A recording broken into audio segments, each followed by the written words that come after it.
بسم اللہ الرحمن الرحیم۔ محترم سامعین و ناظرین، ربیع الاول شریف کا مہینہ جاری و ساری ہے۔ اس مہینہ کے اندر عشاقان رسول نبی کریم صلی اللہ علیہ وسلم آپ سے محبت کا اظہار کرتے ہیں۔ چونکہ اس مہینہ کے اندر نبی کریم صلی اللہ علیہ وسلم کی ولادت بسعادت ہوئی، لہذا اس مہینہ کے اندر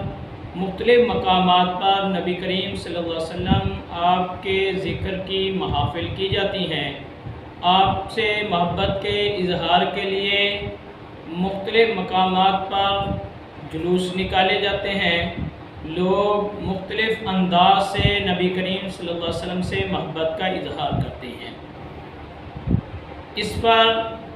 دوسرے لوگوں کی طرف سے بدعت کے، ناجائز ہونے کے، حرام ہونے کے فتاوی لگائے جاتے ہیں، جبکہ حقیقت یہ ہے کہ یہ امر ایک مستحب امر ہے۔ اس کے اندر شرعی حدود و قیود کا خیال رکھتے ہوئے نبی کریم صلی اللہ علیہ وسلم آپ سے محبت کا اظہار کرنا بالکل درست ہے۔ گاہے بگاہے علماء اہل سنت عوام اہل سنت کی تربیت بھی کرتے رہتے ہیں، اور میلاد شریف کے حوالے سے پائی جانے والی خرابیاں جو عوام جو ہے اپنے اندر کچھ ناجائز کام کر لیتے ہیں، جس کی وجہ سے دوسرے لوگوں کو تنقید کا اور اس پر جو ہے اعتراض کرنے کا موقع ملتا ہے، تو علماء ان غلطیوں کی نشاندہی بھی کرتے رہتے ہیں اور ان سے منع بھی کرتے رہتے ہیں۔ مثال کے طور پر کسی مقام پر ڈھول بجایا جائے، بھنگڑا ڈالا جائے تو اس سے منع کرتے ہیں علماء کہ شرعی حدود کے اندر رہ کر آپ محبت کا اظہار کریں۔ کسی مقام پر کچھ لوگ جو ہیں وہ لنگر ایسے پھینکنا شروع کر دیں تو اس سے بھی علماء منع کرتے ہیں۔ کسی مقام پر اگر خواتین گھروں سے باہر نکلیں وہ اس میلاد شریف کی چراغاہ کو دیکھنے کے لیے یا اس کے جلوس کو دیکھنے کے لیے تو اس سے بھی علماء منع کرتے ہیں۔ تو مطلب یہ ہے کہ ہر مقام پہ جس جگہ پہ کوئی خرابی ہوتی ہے تو علماء اس سے منع کرتے رہتے ہیں، اور یہ چیزیں شریعت کے اندر ناجائز ہیں، ان ناجائز چیزوں کو روکا جائے گا۔ لیکن جو چیزیں شریعت کے اندر جائز ہیں، جن کا جو ہے جواز موجود ہے، ان کے ذریعے نبی کریم صلی اللہ علیہ وسلم سے محبت اور عقیدت کا اظہار کرنا یہ بالکل درست ہے، اس کو ناجائز نہیں کہا جا سکتا۔ لا علم، بے علم، جاہل عوام کے فعل کو جو ہے آپ بنیاد بنا کر اس جو فعل میلاد شریف کا ہے، جو اصل اس کی بنیاد ہے، اس کو آپ ناجائز نہیں کہہ سکتے۔ دراصل اس میں نبی کریم صلی اللہ علیہ وسلم سے محبت کا اظہار ہوتا ہے۔ اب اس کے اندر یہ کوئی نہ سمجھے کہ صرف ربیع الاول شریف کے اندر ہی نبی کریم صلی اللہ علیہ وسلم کا ذکر مقید کیا جا رہا ہے، کیونکہ ہر ایک جانتا ہے کہ اہل سنت پورا سال لمحہ بلمحہ نبی کریم صلی اللہ علیہ وسلم کا ذکر کرتے رہتے ہیں۔ ہر دن کے اندر نبی کریم صلی اللہ علیہ وسلم پر صلاۃ و سلام پڑھتے رہتے ہیں، وہ علیحدہ بھی پڑھتے ہیں، اپنی ہر مجلس کے اندر سرکار پر صلاۃ و سلام اہتمام سے پڑھتے ہیں، ہر وقت جب بھی نماز کے لیے بلائیں تو ساتھ صلاۃ و سلام پڑھتے ہیں، پورا سال پڑھتے ہیں۔ تو اب کوئی شخص اگر یہ کہتا ہے کہ یہ اس دن کے اندر مقید کیا جا رہا ہے تو یہ بالکل اس کا کہنا بے معنی ہے، صرف اور صرف بہانہ ہے۔ اب جو نبی کریم صلی اللہ علیہ وسلم کا میلاد منایا جاتا ہے، لوگ اس پر مختلف بہانے بناتے ہیں۔ آج جو ہے ہم اغیار کی کتب سے جو لوگ اپنے بڑوں کو جو ہے انہی کو لا کر ہمیں کہتے ہیں کہ ہم ان کے ماننے والے ہیں، ہم میلاد نہیں منائیں گے، آج ہم انہی کی کتابوں سے میلاد شریف کا ثبوت جو ہے پیش کرتے ہیں کہ میلاد شریف منانا اس کو ان لوگوں نے بھی درست لکھا ہے۔ علماء دیوبند ان کے جو ہیں اکابرین نے اس میلاد شریف کو منانا اس کو بالکل درست لکھا ہے۔ یہ میرے ہاتھ کے اندر کتاب ہے کلیات امدادیہ، اس کے لکھنے والے حاجی امداد اللہ مہاجر مکی رحمۃ اللہ علیہ آپ ہیں، اور آپ نے میلاد شریف کے متعلق اپنی کتاب کے اندر لکھا ہے۔ آپ دیکھیں کہ اس کتاب کے اندر ان کا ہفت مسئلہ، فیصلہ ہفت مسئلہ موجود ہے، اور اس کے اندر 7 مسائل جو ہیں ان پر وہ گفتگو کرتے ہیں۔ تو ان میں سے پہلا مسئلہ جو ہے وہ مولود شریف کا ہے۔ اس مولود شریف کے اندر بعض لوگوں کو یہ بھی جو ہے اعتراض ہوتا ہے کہ کچھ لوگ اعتقاد کرتے ہیں کہ سرکار ہماری مجلس کے اندر تشریف لاتے ہیں۔ یہ ذہن میں رکھیں کہ اس بارے میں صحیح عقیدہ یہ ہے کہ سرکار ہمارے پابند نہیں۔ سرکار کا ذکر آپ کی مجلس جہاں منعقد ہو، اگر آپ چاہیں تو کرم نوازی فرماتے ہیں، آپ ضرور تشریف لاتے ہیں۔ اور اسی جو ہے فیصلہ ہفت مسئلہ کے اندر، پہلے مسئلہ کے اندر اس پر بھی گفتگو موجود ہے۔ اب ہم اپنے دلائل وہ بعد میں دیں گے، ہم اپنے دلائل پہلے بھی گاہے بگاہے دیتے رہتے ہیں۔ آپ ہمارے یوٹیوب چینل پر مختلف عنوانات سے ربیع الاول شریف کے حوالے سے سرکار کے فضائل اور ساتھ ساتھ ان اعتراضات کے جوابات آپ دیکھ سکتے ہیں۔ آپ کو سکرین پر ان کا تھمبنیل بھی ظاہر ہو جائے گا، آپ سرچ کر کے اس کو نکال سکتے ہیں، اور آپ جو ہے ہمارے چینل پہ جا کر بھی اس کو نکال سکتے ہیں اور دیکھ سکتے ہیں۔ ہم نے یہ ساری چیزیں اس میں بھی بیان کی ہیں۔ بہرحال اس کے اندر حاجی امداد اللہ مہاجر مکی لکھتے ہیں کہ یہ مسئلہ کہ نبی کریم صلی اللہ علیہ وسلم مجلس مولود شریف میں حضور پر نور صلی اللہ علیہ وسلم رونق افروز ہوتے ہیں، اس اعتقاد کو کفر و شرک کہنا حد سے بڑھنا ہے، کیونکہ یہ امر ممکن عقلاً و نقلاً بلکہ بعض مقامات پر اس کا وقوع بھی ہوتا ہے۔ رہا یہ شبہ کہ آپ کو کیسے علم ہوا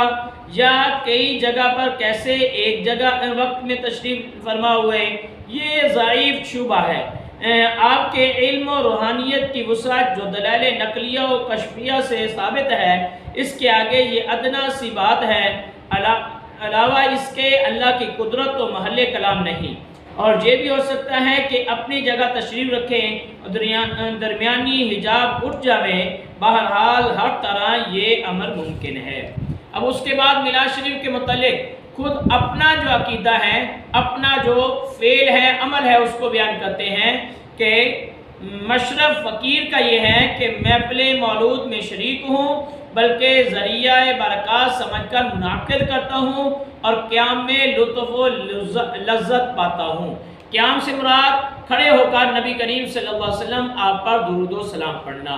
تو یہ جو ہے میلاد شریف کے اندر سرکار کے احترام کے لیے، آپ کے درود و سلام کے احترام کے لیے کھڑے ہو کر عشاقان رسول سرکار کی بارگاہ کے اندر درود و سلام کا نذرانہ پیش کرتے ہیں۔ اب اس کو بدعت کہنا، اس پر باقی احکام لگانا، انشاءاللہ ہماری ایک ویڈیو بدعت کے متعلق مفصل آ جائے گی۔ پہلے بھی اس پر ہمارا کلام موجود ہے، آپ یوٹیوب پہ دیکھ سکتے ہیں، مزید انشاءاللہ اس پر یہ ویڈیو آ جائے گی۔ اب اس کے بعد اگلی کتاب ہے میلاد مصطفیٰ بزبان مصطفیٰ۔ اب اس پہ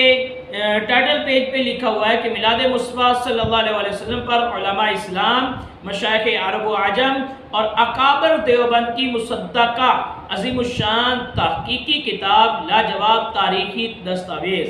الدرر المنظم، یہ اس کا نام ہے۔ تو اب اس کو جو ہے لکھنے والے شاہ عبدالحق محدث الہ آبادی ہیں، اور حسب ارشاد جن کے حکم پر لکھا گیا وہ حاجی امداد اللہ مہاجر مکی رحمۃ اللہ علیہ آپ ہیں۔ یہ مکتبہ اشرفیہ سے یہ چھپی ہوئی کتاب ہے۔ اب اس کے اندر مختلف مقامات پر اس چیز کو واضح طور پر بیان کیا گیا ہے، اور آپ دیکھیں کہ آج سوال یہ کیا جاتا ہے کہ صحابہ نے میلاد منایا، کیا رسول اللہ صلی اللہ علیہ وسلم کے دور کے اندر میلاد منایا گیا؟ اب اسی کتاب کے صفحہ 279 پر یہ ٹائٹل موجود ہے کہ سیدنا ابن عباس رضی اللہ تعالی عنہما اپنے گھر میں محفل میلاد کرتے تھے۔ اب یہ حدیث لکھی ہوئی ہے، حدیث آپ سکرین پر بھی ملاحظہ فرما سکتے ہیں تو اس کا ترجمہ میں پڑھ کے سنا دیتا ہوں۔ سیدنا ابن عباس رضی اللہ تعالیٰ عنہما سے روایت ہے کہ آپ ایک دن اپنے گھر میں ولادت مصطفیٰ صلی اللہ علیہ وسلم کے واقعات لوگوں سے بیان کر رہے تھے، تو لوگ خوش ہو رہے تھے اور اللہ تعالیٰ کی حمد کر رہے تھے، نبی کریم صلی اللہ علیہ وسلم پر درود شریف پڑھ رہے تھے کہ اچانک آپ صلی اللہ علیہ وسلم تشریف لے آئے، فرمایا تمہارے لیے میری شفاعت حلال یعنی ثابت ہو گئی۔ اب یہ دیکھیں کہ اس کے اندر یہ چیز بالکل موجود ہے کہ حضرت عبداللہ بن عباس رضی اللہ تعالیٰ عنہما وہ سرکار کا میلاد اپنے گھر میں پڑھ رہے تھے، سرکار کی ولادت کے واقعات بیان کر رہے تھے، سرکار تشریف لاتے ہیں اور سرکار نے اس پر انہیں جو ہے بشارت سنائی، اس پر انہیں فضیلت دی کہ تم نے یہ کام کیا ہے، تمہارے لیے شفاعت جو ہے ثابت ہو چکی ہے۔ اور آپ دیکھیں کہ ساتھ یہ بھی لکھا ہوا ہے کہ لوگ اس پر خوش ہو رہے تھے، اور سرکار کے ولادت کے وقت کے معجزات واقعات سن کر کون مومن بندہ ہے کہ وہ خوش نہ ہوتا ہوگا؟ لہذا خوش ہونا یہ ایمان کی نشانی ہے، سرکار کے فضائل اوصاف سن کے، اور میلاد شریف کے اندر یہی کچھ تو ہوتا ہے، یہی چیزیں تو بیان ہوتی ہیں۔ اب اس سے اگلی حدیث کے اندر بھی یہ موجود ہے کہ میلاد مصطفیٰ صلی اللہ علیہ وسلم بزبان سیدنا عامر انصاری رضی اللہ تعالیٰ عنہ، اب اس کے اندر یہ موجود ہے کہ آپ دیکھ سکتے ہیں کہ لکھا ہوا ہے کہ آپ رضی اللہ تعالیٰ عنہ نبی کریم صلی اللہ علیہ وسلم کے ساتھ حضرت عامر انصاری رضی اللہ تعالیٰ عنہ کے گھر کی طرف سے گزرے۔ عامر انصاری آپ علیہ السلام کی ولادت کے واقعات اپنے بیٹوں اور رشتہ داروں کو سنا رہے تھے، اور آپ کہہ رہے تھے یہی دن تھا تو نبی کریم صلی اللہ علیہ وسلم نے فرمایا بے شک اللہ تعالیٰ نے رحمت کے دروازے کھول دیے اور فرشتے سارے تیرے لیے بخشش کی دعا کرتے ہیں، جس نے تیرے جیسا کام کیا وہ تیری طرح نجات پا جائے گا۔ اب اس کے اندر یہ دیکھیں کہ حاضر یوم بالکل یہ الفاظ موجود ہیں کہ اس دن کی مناسبت سے وہ جو ہے ایک محفل منعقد کیے ہوئے تھے، اور اس پر نبی کریم صلی اللہ علیہ وسلم نے یہ بھی فرمایا کہ جس نے تمہارے جیسا کام کیا، یعنی مطلب یہ ہے کہ جس نے بھی اس کے بعد سرکار کی ولادت کے واقعات کو بیان کیا تو وہ نجات پا جائے گا، یہ ذریعہ نجات ہے۔ اور سرکار کے ولادت کے واقعات کو بیان کرنا یہ بالکل درست ہے، اور یہاں جو ہے حدیث سے ثابت ہے، اور یہ اکابر جو لوگ ان کے آج اس پر بدعت کے فتوے لگا رہے ہیں، اس کو نجائز کہہ رہے ہیں، تو ان کے اکابر یہ کچھ لکھ گئے ہیں۔ اب دیکھیں کہ اس کتاب کے اندر مختلف مقامات پر اسی چیز کو بیان کیا گیا ہے، محفل شریف بیان کی گئی ہے، اور آپ دیکھیں کہ اس کے صفحہ 363 پر ایک جو ہے عنوان قائم کیا گیا ہے، قیام مستحسنات جمہور علماء سے ہیں۔ یہ قیام کھڑے ہو کر پڑھنا اور اس طرح کے مستحسن چیزیں جو ہیں اس کے اندر لکھا ہوا ہے، اور یہ 364 صفحے پر یہ لکھا ہوا ہے فائدہ کے طور پر کہ جب یہ مجلس امور حسنہ سے مرتب ہوئی تو اس کی حیات قضائیہ ما لیس منہ کے قبیل سے نہ ہوئی، یعنی بدعت کہنا کہ جو رسول اللہ صلی اللہ علیہ وسلم نے فرمایا تھا کہ ہر وہ کام جو ہمارے دین سے نہیں ہے، ما لیس منہ ہے، جو ہمارے دین سے نہیں ہے تو وہ بدعت ہے۔ تو یہ کہہ رہے ہیں کہ جب ایسے امور جو مستثنی ہیں، جو شریعت کے اندر مشروع پہلے سے موجود ہیں، انہی سے کوئی مجلس مرتب ہوتی ہے تو وہ بدعت نہیں کہہ سکتے۔ حیات قضائیہ بھی ان امور سے مرتب ہے، ہاں ایک مرتب ہونا، ایک مجموعہ جو ہے صادقانہ اور اصطلاحی طور پر اس کا نام پڑ جانا، یہ ایک علیحدہ بحث ہے، اور اس پر جو وہ دن متعین کیا جانا دن کے لحاظ سے، مہینے کے لحاظ سے، وہ ایک علیحدہ بحث ہے، وہ ضرورت کے تحت وہ شرعی احکام کے اندر نہیں آتے، وہ ایسے امور ہیں کہ شریعت نے ان میں ہمیں آزاد چھوڑا ہے کہ ہم کسی بھی دن کے اندر سرکار کے ذکر کے لیے محفل منعقد کر سکتے ہیں، تو اس دن کے اندر منعقد کر لیا اور سرکار کا ذکر کیا جا رہا ہے۔ اب پڑھیں کہ اس میں لکھا ہے بلکہ تدوین کتب احادیث و بنائے مدارس و ایجاد علوم الہیہ کی ہوئی، اور یہ مجلس متحر فعل خیر ہے۔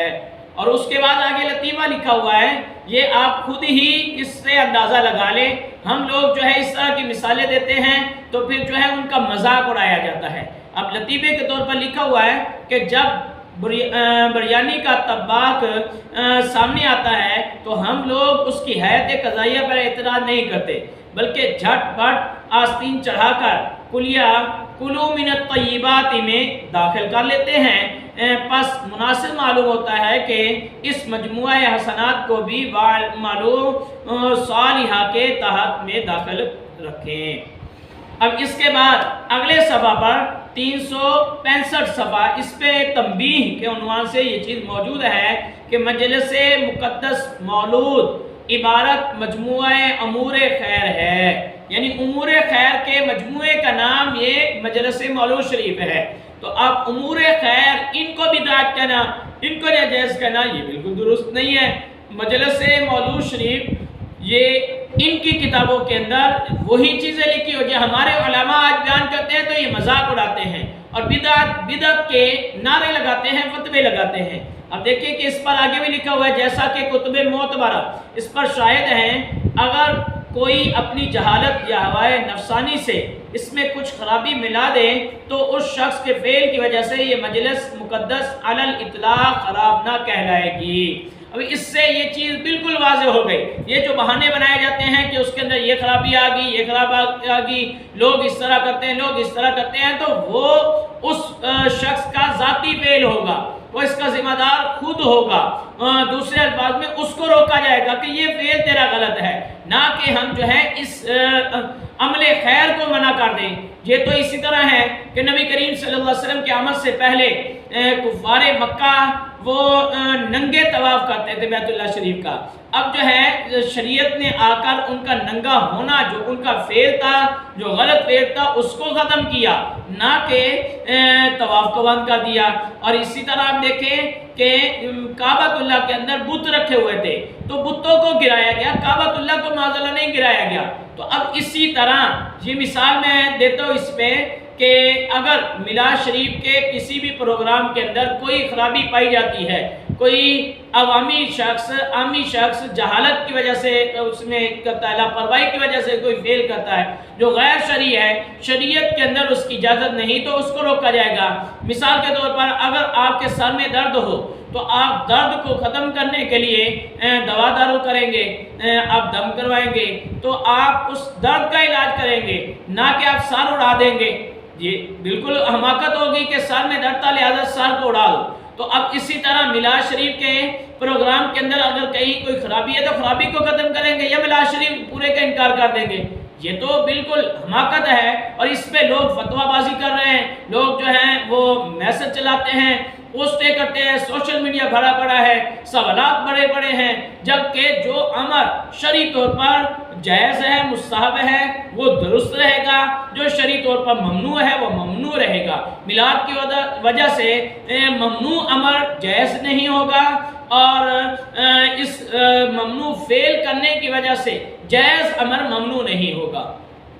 اب اسی طرح دیکھیں کہ اسی کتاب کے اندر مختلف ان کے علماء کے باقاعدہ جو ہیں ان کی تقریضات موجود ہیں۔ یہ صفحہ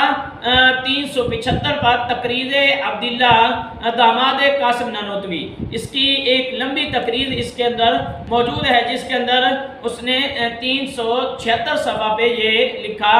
کہ مولوی محمد قاسم صاحب ناظم مدرسہ مذکور کی زبانی کرتاً مرتاً سنا گیا کہ ذکر ولادت باسعادت موجب خیر و برکت ہے، اور خاص مولانا بھی بعض جگہ مجلس میلاد میں شریک ہوئے۔ تو یہ بالکل اس میں یہ چیز موجود ہے۔ اب دیکھیں کہ اس کے بعد یہ کتاب ہے عقائد علماء اہل سنت دیوبند، یہ اس نام سے کتاب ہے، اس کا نام تو کچھ اور تھا، پھر اس کو یہ ٹائٹل دے کے اپنے آپ کو اہل سنت کہلانے کے لیے یہ جو ہے اردو میں لکھ دیا گیا، حالانکہ عربی میں اس کا نام المحند علی المفند ہے، یہ نام ہے۔ اگر اردو میں لکھنا تھا اسی کا ترجمہ کر کے لکھ دیتے، اور اس کے اندر یہ واضح ہو جاتا کہ آپ یہ کسی کی چڑ کے اندر کتاب لکھ رہے ہیں، کسی پر تانا زنی کرنے کے لکھ رہے ہیں، کیونکہ اس لفظ کا معنی یہی بنتا ہے بہرحال میں اس طرف جانا نہیں چاہتا، لیکن آپ نے اردو کے اندر لوگوں کو یہ بتانے کے لیے کہ اہل سنت کے یہ عقائد ہے، چلو اہل سنت کے عقائد ہے تو پھر اس کے اندر دیکھ لیتے ہیں کہ میلاد شریف کے متعلق اس کے اندر کیا لکھا ہوا ہے۔ یہ 21واں سوال ہے، کیا تم اس کے قائل ہو کہ جناب رسول اللہ صلی اللہ علیہ وسلم کا ذکر ولادت شرعاً کبھی سیاح حرام ہے یا اور کچھ؟ اب اس کے بعد یہ پورا اس کا سوال کا جواب لکھا ہوا ہے، جس کے اندر یہ بالکل واضح طور پر وہی چیز جو اہل سنت کے اندر پائی جاتی ہے، جو اہل سنت کے علماء بیان کرتے ہیں۔ اب دیکھیں کہ اس کا جواب جو ہے اس کے اندر لکھا ہوا ہے، ہاشا کہ ہم تو کیا کوئی بھی مسلمان ایسا نہیں کہ حضرت صلی اللہ علیہ وسلم کی ولادت شریفہ کا ذکر، بلکہ آپ کی جوتیوں کے غبار اور آپ کے سواری کے گدھے کے پیشاب کا تذکرہ بھی کبھی بدعت سیاح یا حرام کہے۔ تو اب اس کے اندر یہ بالکل واضح لکھ دیا گیا کہ سرکار کے ذکر جو ہے ولادت کا ذکر ہو یا اس کے علاوہ ذکر ہو، اس کو بدعت نہیں کہا جا سکتا، کوئی مسلمان نہیں کہہ سکتا۔ تو آج جو کہتے ہیں یا تو وہ مسلمان نہیں یا پھر اپنی لکھی ہوئی کتاب اس کو غلط کہیں۔ اور آپ دیکھیں کہ یہ کتاب اس کے اندر آگے یہ چیز بھی موجود ہے کہ وہ جملہ حالات جن کو رسول اللہ صلی اللہ علیہ وسلم سے ذرا سا بھی علاقہ ہے ان کا ذکر ہمارے نزدیک نہایت پسندیدہ اور اعلیٰ درجہ کا مستحب ہے، خاص ذکر ولادت شریفہ ہو یا آپ کے بول و برات، نشست و برخاست اور بیداری و خواب کا تذکرہ ہو۔ تو اب اس کے اندر یہ چیز ہے کہ یہ اعلیٰ درجہ کا مستحب ہے، تو ولادت کا ذکر کرنا، میلاد شریف کرنا، یہ اعلیٰ درجہ کا مستحب ہے، اس کتاب کے اندر لکھا ہوا ہے۔ تو آج کم از کم جو ہے لوگوں کو حیا کرنی چاہیے، اور جو عشاقان رسول یہ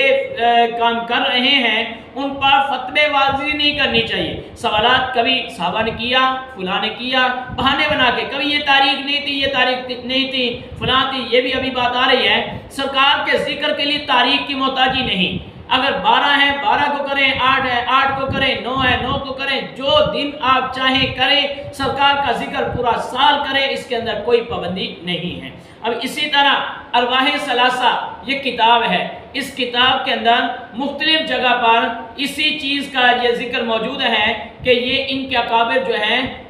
محفل مولود شریف کے اندر شرکت کرتے رہے۔ اب دیکھیں کہ اس کا صفحہ 103 ہے، اس کے اندر یہ لکھا ہوا ہے کہ اب محفل مولود شریف کہیں تھی، تو اب اس کے بارے میں یہ لکھا ہوا ہے کہ امیر شاہ اسحاق صاحب کی خدمت میں حاضر ہوا اور آ کر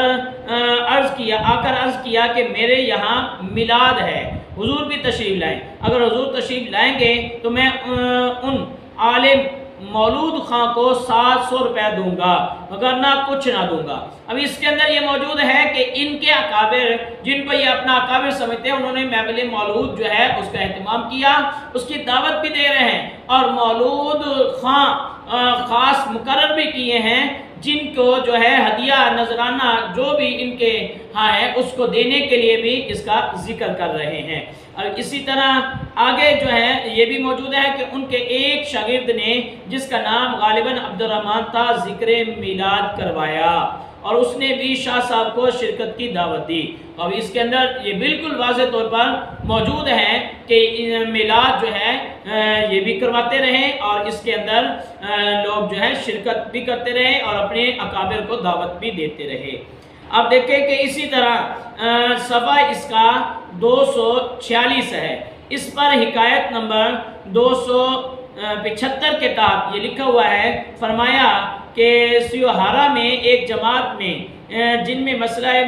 مولد میں نزاع ہو رہا تھا، مولانا محمد قاسم صاحب سے اس وقت وہاں تشریف رکھتے تھے، مولود کے بارے میں دریافت کیا تو فرمایا کہ بھائی نہ تو اتنا برا ہے جتنا لوگ سمجھتے ہیں، اور نہ اتنا اچھا جتنا لوگ سمجھتے ہیں۔ اب اس کے اندر یہ چیز انہوں نے تھوڑا سا اس کو مجہول کر کے بیان کر دیا کہ اس کے اندر سانپ بھی مر جائے اور لاٹھی بھی بچ جائے، کہ جتنا لوگ برا سمجھتے اتنا برا ہے نہیں، جتنا ہم نے برا بنا کر معاشرے کے اندر لوگوں کو بتایا ہوا اتنا برا ہے نہیں، برا کہنے والے تو یہی لوگ ہیں۔ اور جتنا اچھا سمجھتے ہیں اس کے اندر تھوڑا سا اپنی لاٹھی کو بھی بچا لیا، اور ساتھ ساتھ یہ بھی جو ہے کہہ دیا کہ مولود شریف تو جائز ہے لیکن اتنا اچھا نہیں۔ تو اب ان سے اگر پوچھا جائے تو بتائیں گے اچھا سے نہیں، تو مطلب یہی ہے کہ خرافات ہوتی ہیں، اس میں لوگ غیر شرعی حرکتیں کرتے ہیں۔ تو ہم پہلے اس کا جواب دے چکے ہیں کہ غیر شرعی حرکت غیر شرعی ہی ہے، وہ ناجائز ہے، اس کو منع کریں، اس کے کرنے کا جو ہے اس کی وجہ سے میلاد پر اثر نہیں پڑے گا اور نہ ہی وہ میلاد کا حصہ ہے۔ اب آگے دیکھیں کہ اسی کتاب کے صفحہ 362 پر یہ حکایت نمبر 426 ہے، اس کے اندر موجود ہے کہ مولوی صادق الیقین صاحب کے والد اچھے بزرگ تھے۔ اب ان کے بارے میں لکھا ہوا ہے کہ یہ جو تاریخ کسی بھی بزرگ کی وفات ہوتی تو اس پر کیا کرتے، 2 قرآن ختم فرماتے، ایک ان کے بزرگ روح کو ایصال ثواب کے لیے اور ایک اپنے معمول کا، مگر مولود کے بڑے معتقد تھے۔ اب اسی طرح اگلے صفحہ پہ 363 صفحہ پر لکھا ہوا ہے، ہمارے حضرت نے فرمایا کہ مولود کی ممانعت یہ مولانا کی شان انتظامی تھی۔ تو اب اس کے اندر یہ چیز بالکل کھل کر سامنے آ جاتی ہے کہ جن منکرات اور جن خرافات کو آڑ بنا کر، بہانہ بنا کر محفل مولود شریف، محفل میلاد شریف پر جو ہے وہ طعن کیا جاتا ہے، ان خرافات کو ہم بھی ناجائز کہتے ہیں، اور اس کے علاوہ باقی جو ہیں اصل میلاد شریف کی وہ ثابت بھی ہیں، اور میلاد شریف کی اصل کے ان کے بڑے بھی قائل تھے، اور آج بھی جو ہے میلاد شریف کی اصل جو ہے وہ اس کو ہمارے اہل سنت وہی اپنائے ہوئے ہیں، جو باقی لوگوں کی جو ہے خرافات ہیں، جو ہلاکی خرافات ہیں، ان کو گاہے بگاہے ہم بھی منع کرتے رہتے ہیں، اور انہیں بھی چاہیے کہ انہی چیزوں کو منع کریں، نہ کہ مطلقاً میلاد شریف جو ہے اس کے ناجائز ہونے کا جو ہے فتویٰ صادر کر دے۔ اب یہاں جو ہے ایک معاملہ اور ہے، پھر یہ کہتے ہیں کہ اس کو عید اور جشن کا نام کیوں دیا جاتا ہے، ذکر میلادت تو جائز ہے۔ اب ذرا دیکھیں کہ یہ کتاب ہے خطبات حکیم الاسلام، اب اس کے اندر صفحہ نمبر 16 پر یہ موجود ہے،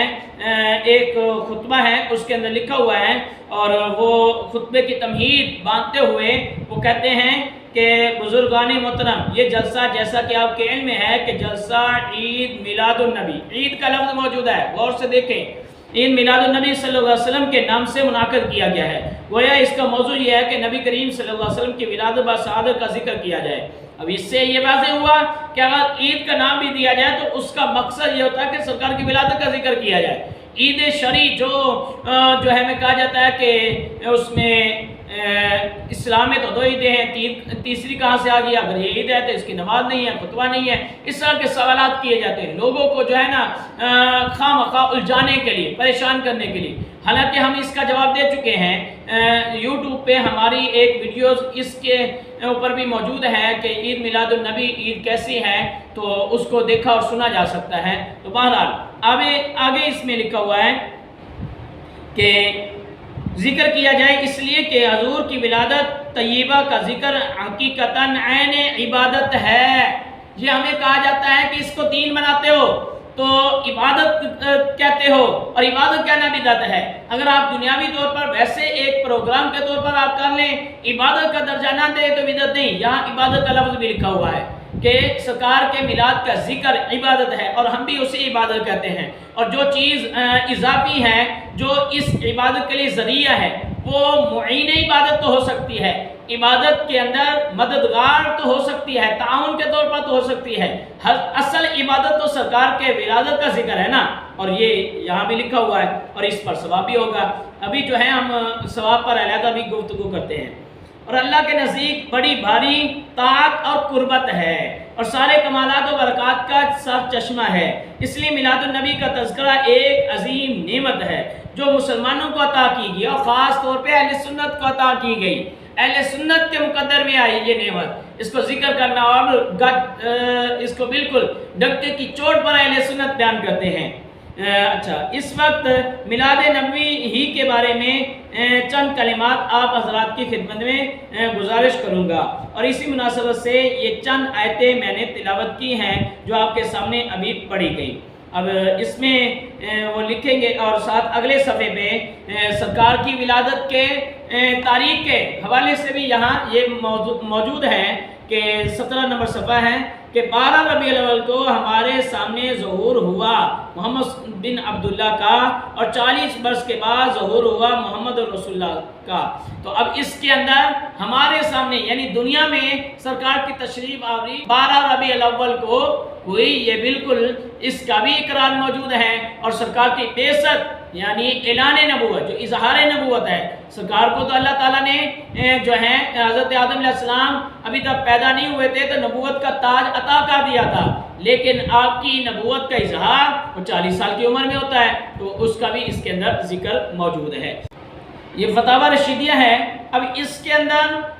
میراث شریف کے حوالے سے پہلے آپ سن چکے کہ میراث شریف کے اندر جو قبیح چیزیں ہیں، منکرات ہیں، ان کو ہم بھی ناجائز کہتے ہیں، اصل میلاد وہ ثابت ہیں، عین عبادت ہے۔ اب اس کے اندر دیکھیں کہ وہی بات کہ سانپ مر جائے، لاٹھی بچ جائے، بلکہ اس سے بھی بڑھ کر چونکہ میراث شریف کو حقیقتاً ماننے کے لیے تیار نہیں تھے، تو اب جو سوال کیا گیا، جواب دیا گیا، اب دیکھیں پھر اس پر ہم تبصرہ کرتے ہیں۔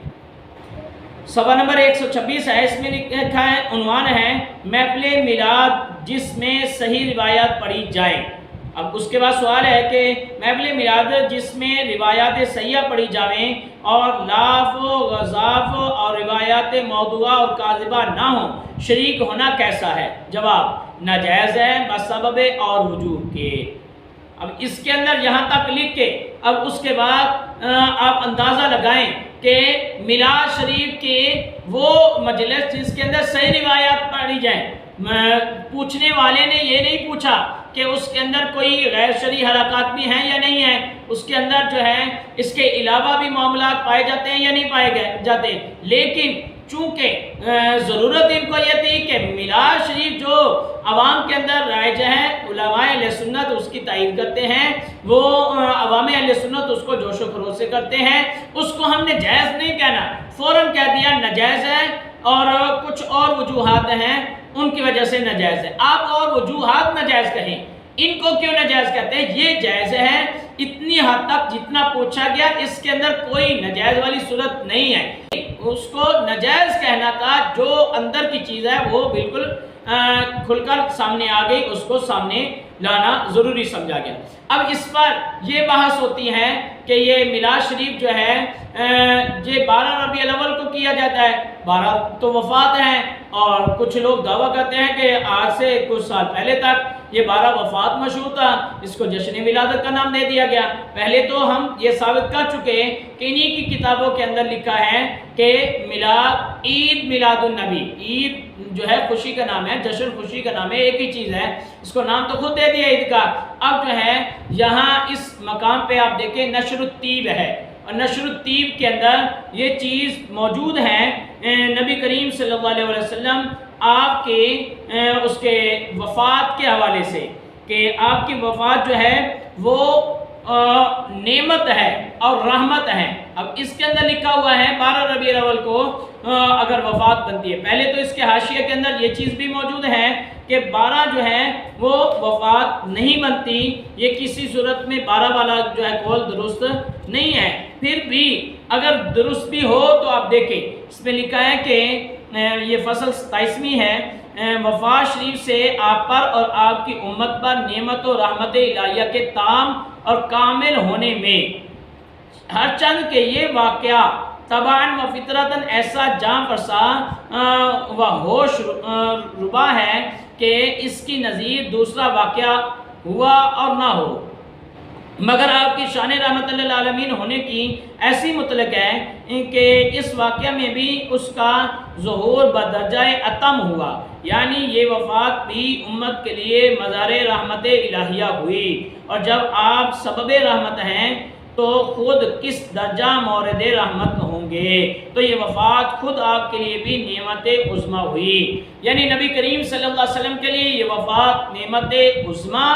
اور آپ کی امت کے لیے یہ سبب رحمت ہے، یہ مظہر رحمت الہیہ۔ اب اس سے آپ خود اندازہ لگائیں کہ میلاد کا جو ہے اس کا انکار کرنا کیوں؟ اس لیے کہ اس میں وفات ہے۔ اب خود دیکھ لیں کہ وفات کے دن کو ہی ان کے اکابرین نے اللہ کی رحمت، اللہ کی نعمت اور نبی کریم صلی اللہ علیہ وسلم کے لیے بھی نعمت جو ہے اس طرح اس کو تعبیر کیا ہے۔ اور یہ پوری کتاب نشر الطیب، اس کے اندر آپ دیکھیں جگہ جگہ نبی کریم صلی اللہ علیہ وسلم کے ولادت کا ذکر، آپ کے پیدائش کے واقعات، آپ کے نور محمدی کا بیان، اس کے اندر یہ چیز موجود ہے، جس سے یہ چیز بالکل واضح ہوتی ہے کہ اب اس کے اندر جو ہے اس کو خواہ بہانہ بنا کر کہ میلاد نہیں کرنا چاہیے اور یہ مطلق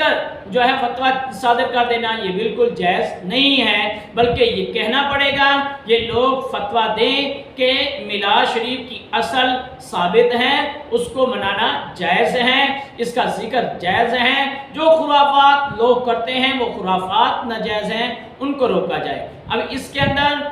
بدعت کہا جاتا ہے، اور پھر بدعت کہتے ہیں کہ چونکہ انہوں نے اس کو دین کا حصہ بنا لیا ہے۔ ویسے بدعت پر ہمارا لیکچر پہلے بھی موجود ہے اور مزید بھی انشاءاللہ ویڈیوز آ جائیں گی۔ تو بدعت دین کا حصہ بنا لیا ہے، اور آپ دیکھیں کہ دین کا حصہ، دین کیا ہے؟ وہ اللہ اور اس کے رسول کا حکم ہوتا ہے، اللہ اور اس کے رسول کے احکامات کے مجموعے کا نام دین ہے۔ لیکن ان کے نزدیک کیا دین ہے؟ آپ تذکرۃ الرشید اٹھائیں، اس کے اندر یہ چیز موجود ہے کہ ان کے مولوی کا صاحبزادہ جو ہے اس کا حکم دین ہے۔ وہ کہہ رہا ہے کہ یہ میں جو حکم دے رہا ہوں یہ کام کرو،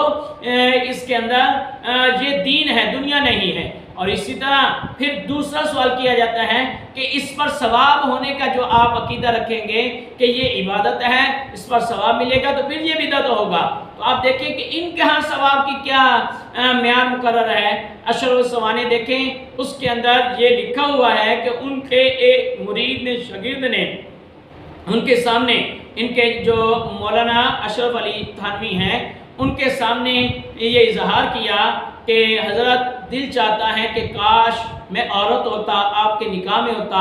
تو حضرت مسکرائے اور کہا کہ یہ آپ کی محبت ہے، اس پر تمہیں ثواب ملے گا۔ اب دیکھیں ذرا غور کریں کہ ہم سرکار سے محبت کریں، اور وہ محبت جو غیر فطری نہیں ہے، غیر شرعی نہیں ہے، سرکار سے محبت کرنا یہ ایمان کا حصہ ہے، اسی محبت کا اظہار کریں۔ وہ اظہار بھی ہم یہ باقاعدہ واضح طور پر کہیں کہ شریعت کی حدود کے اندر رہ کر ہونا چاہیے، تو وہ اظہار تو بدعت کہلاتا ہے۔ لیکن ان کا اظہار وہ بھی غیر شرعی طریقے سے کہ ایک مرد جس کو اللہ تعالیٰ نے مرد بنایا ہے وہ یہ خواہش ظاہر کرے کہ کاش میں عورت ہوتا، یہ شریعت میں ایسی کوئی خواہش شرعی طور پر مشروع نہیں ہے۔ تو وہ غیر شرعی خواہش کا اظہار کریں اور کہیں پھر اس کے بعد کہ حضرت کے نکاح میں ہوتا، تو وہ آگے سے جواب دیں کہ اس پر آپ کو ثواب ملے گا، یہ محبت ہے۔ محبت کا اظہار کا انداز دیکھیں اور محبت کیسی ہے وہ بھی دیکھیں، اور اس پر ثواب جو ہے وہ بھی بتایا جا رہا ہے۔ تو حالانکہ یہ تو توقیفی چیز ہے، ثواب ہونا کسی چیز پر یہ تو توقیفی ہے، اس کے لیے تو دلیل کی ضرورت ہے۔ تو علائیں ذرا ہمیں بتائیں کہ کس جو ہے حدیث آیت کے اندر کہاں کسی امام کا قول ہے کہ کسی سے اس طرح کی محبت کا اظہار کیا جائے تو اس پر